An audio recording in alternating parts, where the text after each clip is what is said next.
morning and welcome to Monday Mornings with MOCHA. I am your host, Dr. Greg Todd, and today I am joined by the amazing, fantastic CEO of Tech Foundry, Tricia Canavan. Thank you so much for joining us today. Thank you so much for having me. And I don't think I've ever had such a great introduction. So thank you for that. Well deserved. Definitely well deserved.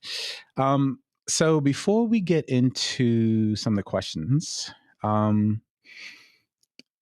and please forgive me as I digress a little bit. I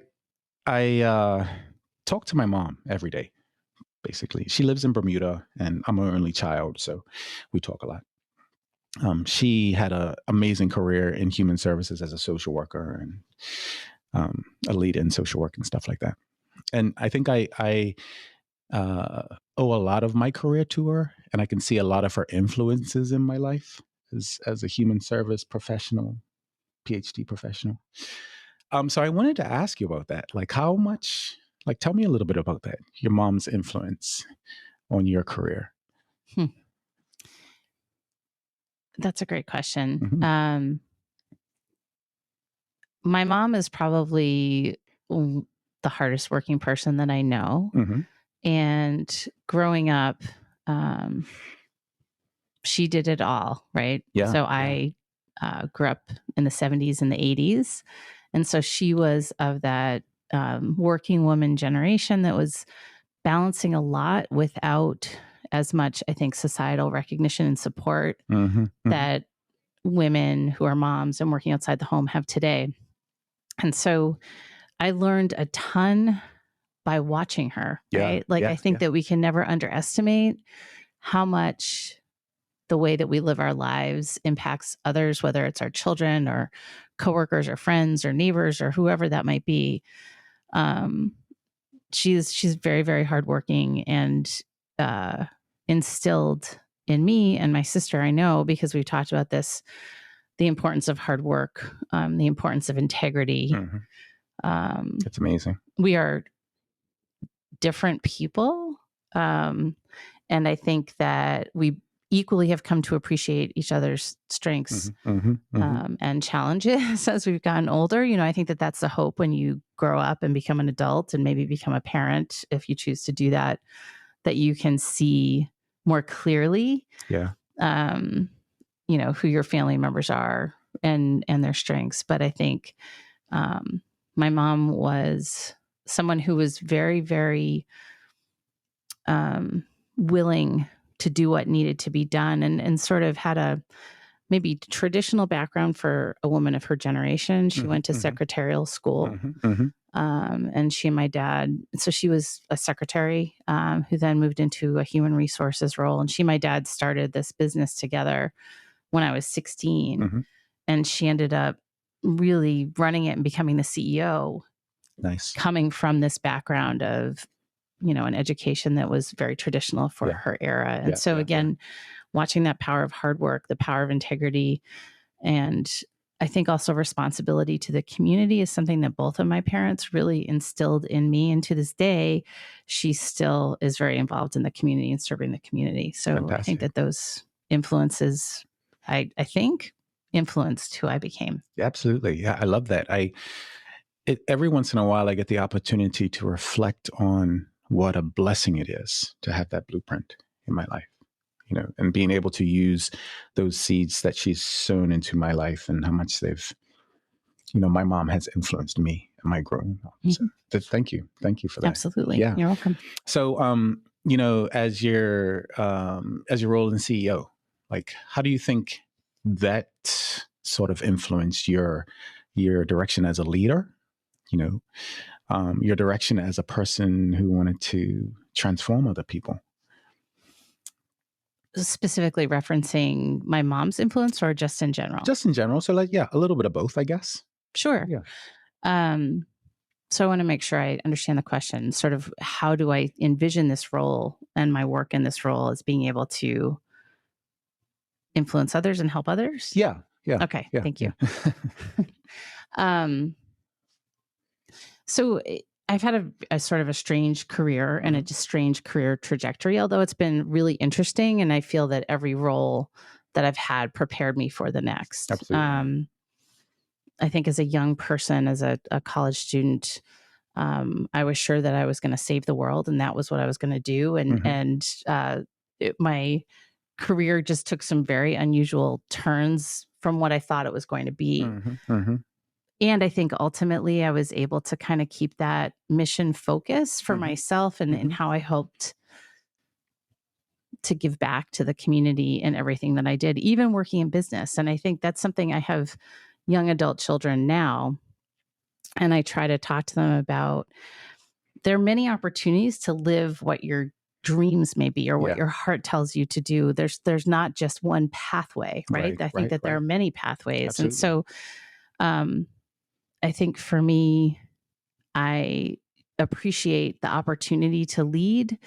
I think that I can see things beyond where we currently are. Yeah.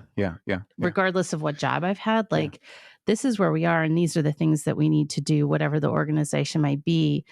And wouldn't it be cool if we could do this with these partners? And so for me, being able to work with my colleagues, both within Tech Foundry, but also in the community, to collaborate and identify opportunities, to me, that's really, really exciting. And I hope that I can convey that enthusiasm and convey some of that vision of what we could do and what we could be together to others with whom I have the privilege to work and collaborate.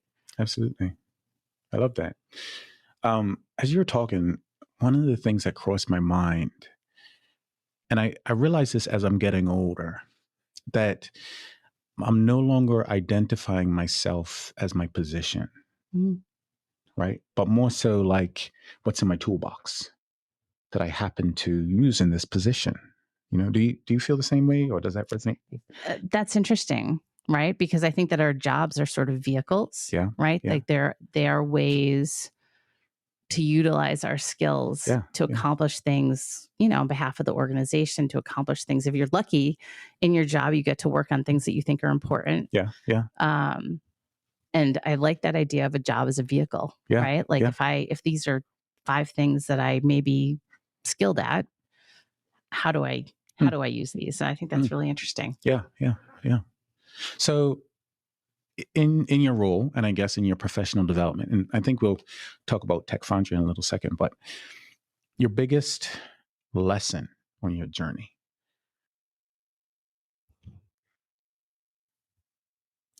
I think my biggest lesson is the importance of integrity. Like I say to my children, integrity is what you do when no one is watching you. Right. And I think that I've learned through some tough lessons at various points, if that integrity and that honesty is your North Star, you can't go wrong. You might experience some tough things, but you have to stick to that. And, like I will say to my team, I don't play in the gray, right? I don't, that framework is really, really important to me, and it will get you through whatever needs to be done, right? Whether it's a tough conversation, whether it's a tough situation, whether it's an opportunity that may or may not be the right thing. If you use that framework, I think that you will do well and you will be fine. And I think that if you lose that integrity, it's very, very difficult to get that back. It's definitely agree. I think, and again, in my experience, I feel like integrity is not often coupled with authenticity or impact. So that's upsetting. Right. So if we were to think about integrity, right, and how it reflects on us as professionals and personally, right, and internalize that, and then take an extra step to say, how is my impact on somebody mitigated or affected by my lack of integrity? Just a thought. I think that if you have integrity and you are not authentic, that seems to me to be two things that are in tension with each other. Right. Right. Right. But you feel like you see that. Yeah. I think that as leaders, and we'll talk a little bit about leadership as well, but I think the biggest pull that we have is because I also see integrity as almost like vulnerability as well. Yes. Right. And as leaders being able to say, you know, me showing integrity is a level of vulnerability that I'm sharing with my staff. Right. Sometimes I think leaders have difficulty with that. You know, I think that's probably very true because particularly in a leadership position. Yeah. Right. But I also think that there's power in that transparency. You know, I think I've had various conversations with people over the years. Like, I don't do politics very well. Yeah. Nor am I really interested in politics, not in the sense of running for office, although I don't think that's in my future, but I mean more like political maneuvering and that type of thing. I don't do it well, and I'm not interested in doing it well. Like people usually know where they stand. And I hope I try to be pretty forthcoming about my shortcomings. Yeah. I mean, I hope if you ask my team, they would say, oh yeah. Yeah, absolutely. I am so crystal clear that I am so far from perfect. I wish. And also crystal clear about what I need to constantly be working on. But I think to your point, I think that there are people that may not reveal those challenges for themselves. Absolutely. Yeah. So before we go any further, tell us about Tech Foundry. Sure. You know, what they do. Absolutely. I'd love to tell you about Tech Foundry. So we are an IT workforce development organization that focuses on connecting underrepresented people to professional development, technical training, coaching support, internships, and job placements so they can access living wage jobs in technology. Nice. I've been in this role for 18 months, and our student members are amazing. What they do for themselves with a little bit of help from us, it's exceptional. And I think also makes me think more broadly about what are the things that, and we are not, it's not like Tech Foundry has revolutionized the approach to workforce development and professional development coaching. I mean, there are many organizations that do this well.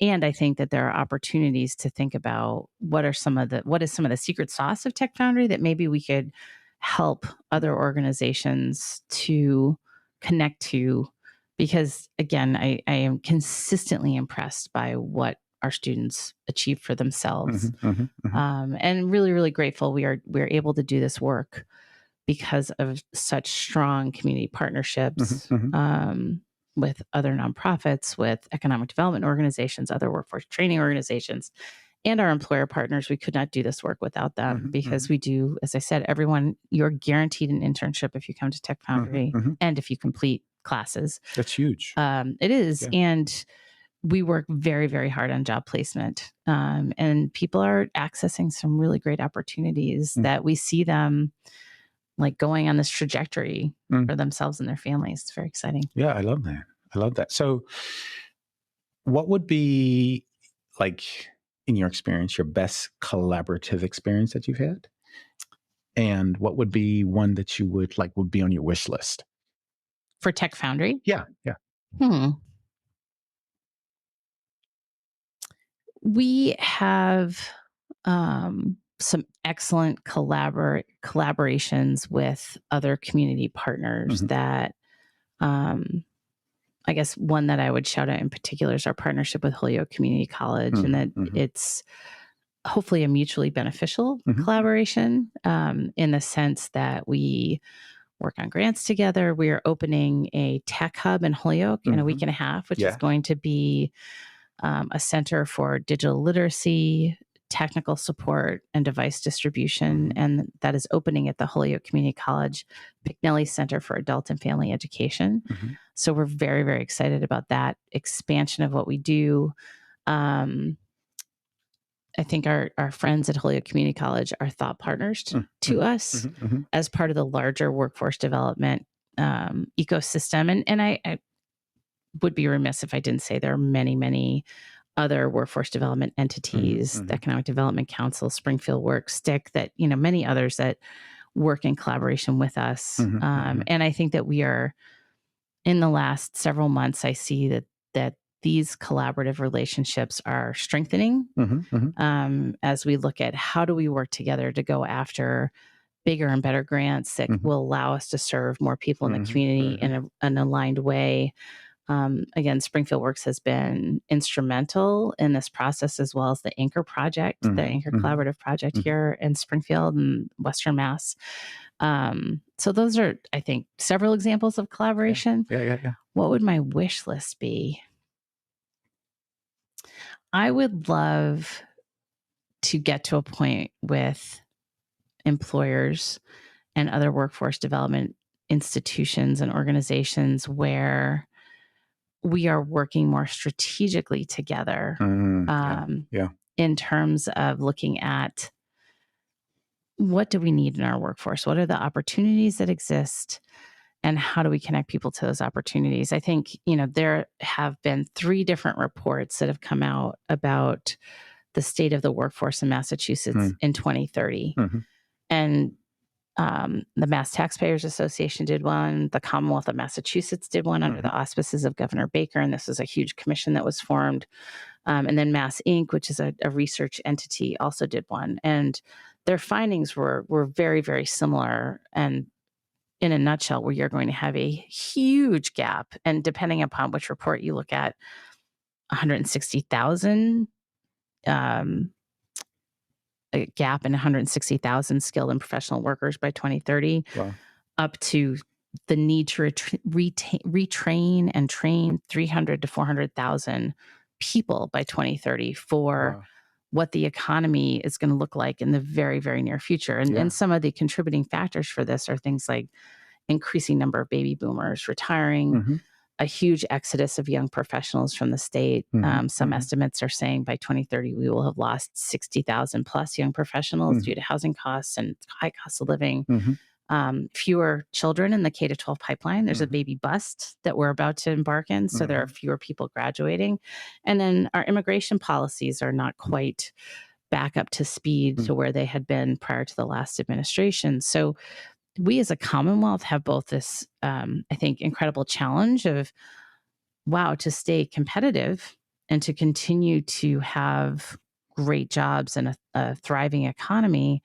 We need to really be looking at this labor force gap, and that the flip side of threat is always opportunity, I think. And so that opportunity is to say, great, who are the people that are unemployed or underemployed that we can really work with at this unique moment in time and bring employers to the table in new ways, to get back to your question, to say, what would it look like to hire someone with a non-traditional background? Right. And what would be needed for this person to succeed in your workplace? Because they have the innate intelligence to do well, but they may not have had the same opportunities as someone coming from a more traditional background. And again, we're seeing some exciting pilots. I know Bay State Health is doing some exciting work in this area. Springfield Public Schools is doing some exciting work in this area for different types of positions. And on my wish list, if I could wave my magic wand, it would be, let's look at this more broadly and selfishly for entry-level tech professionals. We do have some employer partners who are going on this journey with us, and we need a bigger collaboration, I think. Yeah. So I've been following some of and I'm sorry, I'm going off track a little bit, but I've been following some of the AI stuff, right? And how much it's going to start to progressively impact our communities, right? And I look at jobs like, I guess the biggest thing that jumps out to me, for example, is like the cars that drive themselves. Okay. Or there was a machine that comes around every so often here that drives itself to clean, right? And, I think about how many jobs are lost or will be lost based on that. Do you think that our community is going to be responsive to that gap that needs to be filled based on those jobs that are lost? Or should I ask, like, how quickly do you think our community will be responsive to that? And I know it's convoluted, tricky question, but I just, Sure. No, I mean, I think AI is something we all need to be thinking about, yeah. right? I think one of the jobs that I've read about, and I just had a conversation last week with someone about an AI engineer, like an AI prompt engineer. Like that's a job, I guess it exists now. It's just beginning to exist. Yeah. But how do you, like, if you think of AI as like a really great calculator, which I realize is very simplistic. Yeah. How do we, who are the people who are going to have roles that will channel this incredible resource, hopefully for the good, right? So I think it's, yes, there are jobs that are going to be lost, and there are jobs that are going to be created, which speaks to your question. Right. Yeah. And so I think, can we create industries in time to be responsive, right? Can we create jobs that are going to be responsive in time, right? So, because it's funny because, and maybe it's not funny, but I was speaking to a friend of mine about teleportation yesterday. That would be great. If you're working on that, let me know. I'm always working. But and I said to her, like, imagine if we came up with teleporters tomorrow, how many jobs would be lost, right? Taxis, airlines, trains, like all of these, auto industry, everything, like all at once. And would there be enough of a response, or could there be enough of a response to fill that role? And this probably will be a conversation in 50 years' time. Yeah, I think the good news is that hopefully we have a little bit more lead time to figure it out, right? And to determine what are those opportunities. I think that in terms of, can our educational and workforce development system adapt fast enough? Yeah.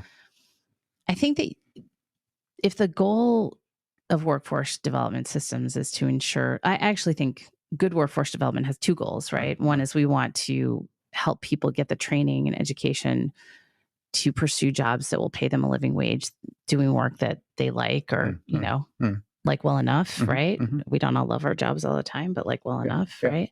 And the other goal of workforce development is to ensure that we have the workforce to stay competitive. I think, I think we had talked a little bit about my background before. Like, I am crystal clear that we need a strong business community in Massachusetts. We need a strong economy, and that is not sort of due to a particular political orientation to the right or anything like that. It's just a reality. Just what is, It is a reality. We need a strong economy so people can live here and raise their families and support themselves.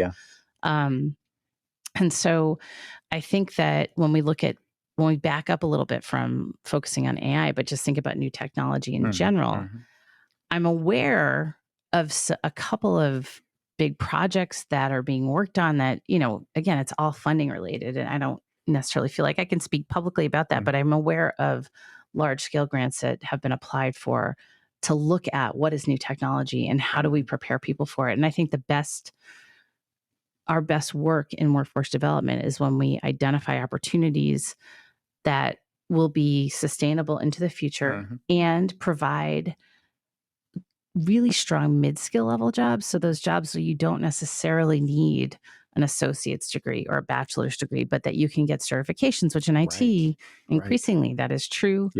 And that get access those living wage opportunities, and also have jobs that require a bachelor's degree, a master's degree, but have the full spectrum. And so I think that we can, with resources, pivot appropriately and leverage the strengths of this region. I mean, within 25 miles of where I'm sitting, and this is not even including going south to Connecticut, there are 14 colleges and universities, right?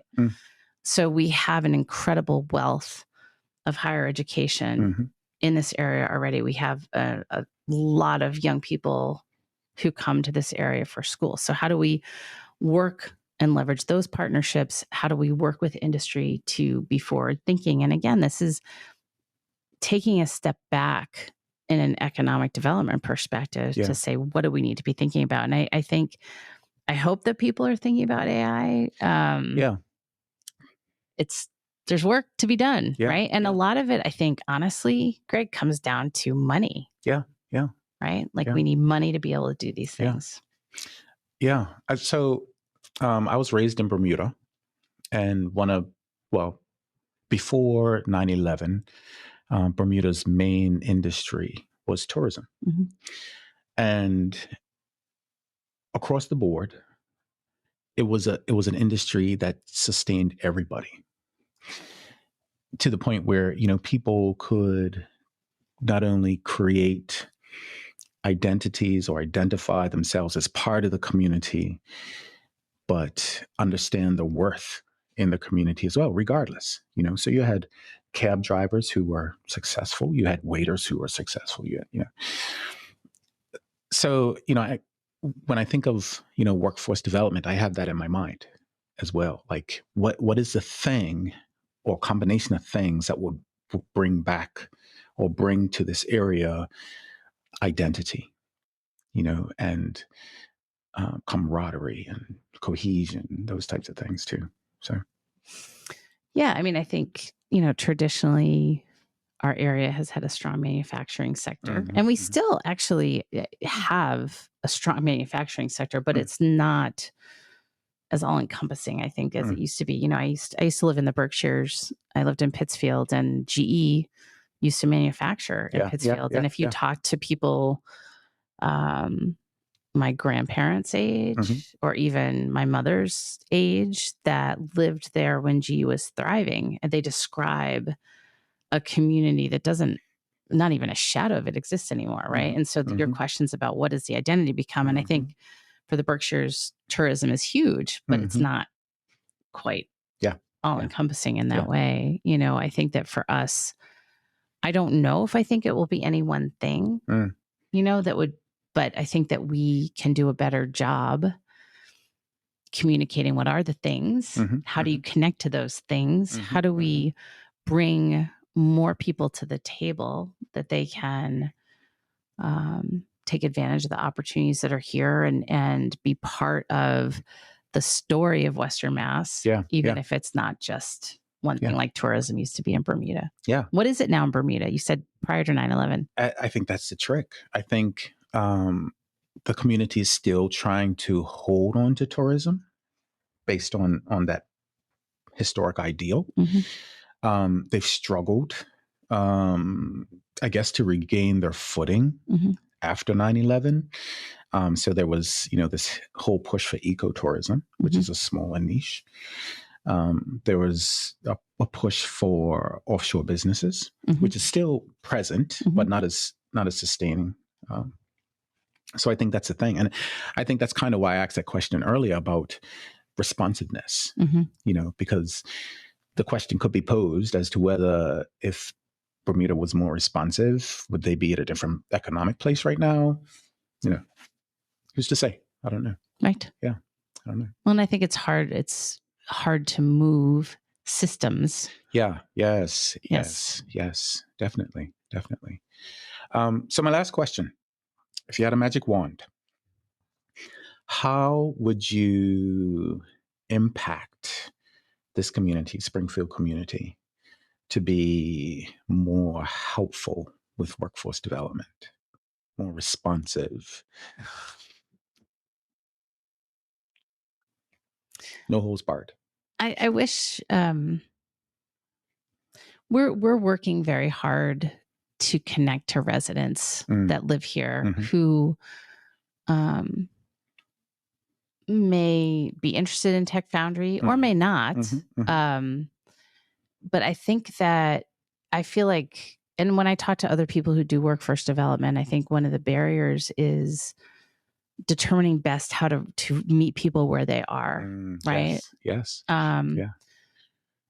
I think that's a very pervasive. Yes, I think so too. And, one of the things that I think could be very interesting is sort of a shared services model, right? There are a lot of people doing really good work and sort of, Like we have a community impact manager. We have one person doing that work. We have a recruitment coordinator and coach, one person doing that work. And so, there are all these organizations that have one or two people doing this work. And I think about how could we be more collaborative? How could we create like a grassroots army of people that would go out and really help to engage with residents to understand, okay, what are your goals? What are your needs? How can we better serve them? And it may not be Tech Foundry at all, but I think that the engagement of people who may be underemployed, unemployed, thinking about their next move, unsure what to do after school, like there's a lot of people who could be connected to workforce development in a meaningful way. So I think that would be part of the magic wand. I think employers, and we have some great employer partners for sure, but I think that the way that work is structured now, it can be very difficult to say, I'm going to hire a non-traditional employee who has incredible skills and assets in many ways, and may or may not have as much experience or the same educational background as a more traditional candidate. Absolutely. And I think that the way of work now is so busy and people are moving so fast and feeling like, oh, I've got so many balls in the air already. I think it can be difficult to carve out time and space to say, great, I'm gonna work with this non-traditional candidate who in 6 months is going to be a rock star and bring all these things to my organization that the traditional candidate may or may not be able to. Right. And so I think that, again, we talk about systems change and how we look at building a community that's inclusive. It's these types of things. How do we carve out space and time to do the outreach, to have frontline supervisors who are given the breathing room maybe to really work and trained and supported to effectively mentor someone who's coming new to the workforce in a professional job. So those are a couple of things that I would love to see. I think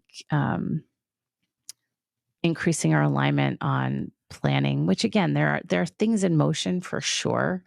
And I think just scaling those efforts for us to align as a community. I think the way funding works now, or maybe the way funding has always worked, it's, you need to determine how am I sustaining my organization. Yeah.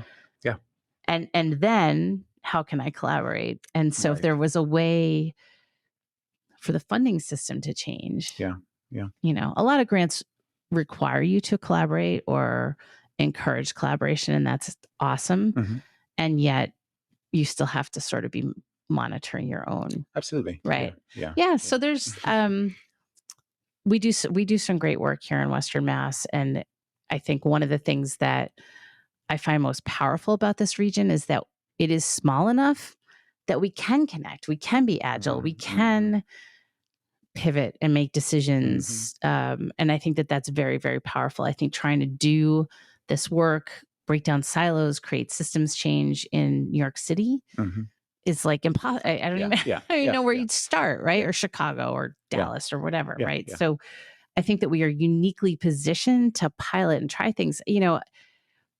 I think one of the things that I would recognize in that regard is this Cliff Effect pilot program that Springfield works along with many other partners, including the Food Bank of Western Mass and Department of Transitional Assistance, employers. I mean, this has been a journey of 7 years to develop a proposal for legislation that would create a pilot for us to look at what if we were able to restructure like the earned income tax credit and that sort of thing, so that people who are receiving benefits who work that are participating in this pilot program don't fall off the financial cliff. And so I think I would identify that as a really powerful example of collaboration in our community. It took 7 years, multiple rounds through the legislature to try to get this passed.